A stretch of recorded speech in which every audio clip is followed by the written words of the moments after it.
Pan কি হবে?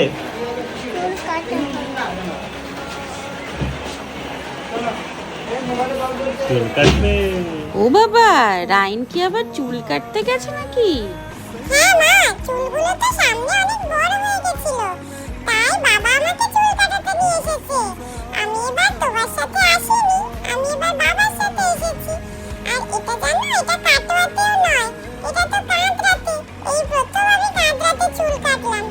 দেখেছো ট্রিমারগুলো দিয়ে কেমন আমার চুল কেটে দিচ্ছিল, কি মজা হচ্ছিল, কত লাগছিল। কিন্তু সবই তো বুঝলাম, ওখানে গিয়ে এরকম খালি গা হয়ে গেলি কেন? তারপর ওরা যেটা পরিয়েছিল গায়ে ঢাকা দেওয়ার জন্য, সেটাও কই গায়ে রাখিসনি? কি ব্যাপার, গা কুটকুট করবে তো। এইটা দোকানদার দিয়েছিল, এইটাই আমার গোড়া কুকুর দিয়েছিল। চুল কাটা হয়ে গেছে আমার, আজ আমার তলি টাটা।